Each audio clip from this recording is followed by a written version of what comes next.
আসসালামু আলাইকুম ভিউয়ার্স।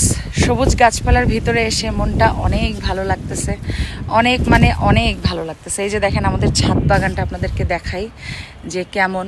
ছাদ বাগানটা আমাদের বাসার উপরে একদম রুফটপেরও একটা উপরতলা আছে, তো সেখানে যে আমাদের এরকম ছাদ বাগান আছে। তো আপনারা দেখেন আমাদের ছাদ বাগানটা কীরকম। এখানে সোলার প্ল্যানেট, এই যে দেখেন আমাদের ছাদ বাগানটা আপনাদের সবাইকে একটু দেখিয়ে দিই। তো ওই পাশেও আবার একটু পোর্শন আছে। এখানে আবার সজনে ফুলের গাছও সজনের গাছ দেখতেছি, তারপরে এই যে আনারের গাছ দেখতেছি, অনেক কিছু আছে এই জায়গায় মাশাল্লাহ। এই পাশেও আবার দেখেন অনেক সুন্দর সুন্দর ফুলের গাছ আছে, ফলের গাছ আছে, ঔষধি গাছ আছে মাশাল্লাহ, অনেক সুন্দর। হ্যাঁ, যারা যারা গাছ প্রেমী, ফুল ফল প্রেমী মানুষজন, তাদের কাছে এরকম সিনারি মানে হচ্ছে স্বর্গের অনুভূতির থেকে কোনো অংশ কম না।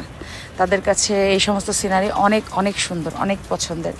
আর ওই যে একটা কথা আছে না, যে সবুজের সংস্পর্শে আসলে মানুষের মন মানসিকতা সুন্দর থাকে, সতেজ থাকে। তো আমার ক্ষেত্রেও তাই। এই জায়গায় একটা দেখেন পেঁপে, এই যে পেঁপে, তারপরে এই জায়গায় দেখেন লেবু ধরছে। এটা কি লেবু জানি না, তবে এখানে অনেক ধরনের ফুল ফলের গাছ আছে, চারা আছে। আর আনারের চারা অনেক বেশি দেখতেছি। আবার এখানে হচ্ছে জাংলা দিছে একটা, এটা মানে ধুন্দুলের হতে পারে, আমি শিওর না, ঝিঙ্গা বা ধুন্দুল কিছু একটা হবে। তো এইখানে আবার আমাদের লিফটের মেশিন আছে, এই জায়গায় একটা, আর ওই পাশে একটা লিফটের মেশিন আছে। তো এই হচ্ছে আমাদের ছাদের নাজারা বা ছাদের সৌন্দর্য মাশাল্লাহ। তো যারা যারা ফুল বাগান পছন্দ করেন, ফুল ফল সবুজ, মানে কি বলবো, যে শস্য শ্যামলা পরিবেশ পছন্দ করেন, তারা অবশ্যই আমাদের ছাদ বাগান অবশ্যই পছন্দ করবেন, এটা আমি জানি। ঠিক আছে, তো এই জায়গায় আর একটা লিফটের মেশিন আছে আর কি। এখানেও দেখেন এই চিপার মধ্যেও আবার অনেকগুলো গাছ লাগানো। হ্যাঁ, এখান থেকে আপনাদেরকে আমি ভিউটা দেখাই। এখানে আবার তুলসীর গাছ লাগানো আছে। এটা সনাতনী ভাই বোনদের বাসায় খুব অ্যাভেলেবল। এই যে দেখেন নিচেও একটা তলা আছে, ওটা হচ্ছে ছাদ। আর এখানেও হচ্ছে মানে একদম ওপর তলায় যে সুন্দর সুন্দর গাছ লাগানো।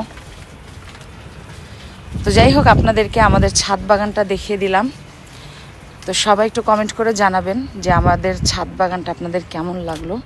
হ্যাঁ, ইন ফিউচার কখনো যদি আমার নিজের বাংলো বাড়ি হয়, তাহলে আমি এর থেকেও বেশি অনেক গাছ আমার বাংলো বাড়িতে লাগাবো ইনশাল্লাহ, এটা আমার নিয়ত। তো সবাইকে দেখিয়ে দিলাম আমাদের ছাদের পরিবেশটা। সবাই অবশ্যই একটু কমেন্ট করে জানাবেন যে আমাদের ছাদের পরিবেশ আপনাদের কেমন লাগলো। আর এই যে নিচে হচ্ছে আমরা এখানে রোদ তাপায় হাঁটাহাঁটি করি, আর আরও ওই পাশে একটা পোর্শন আছে, ওখানে হচ্ছে আপনাদের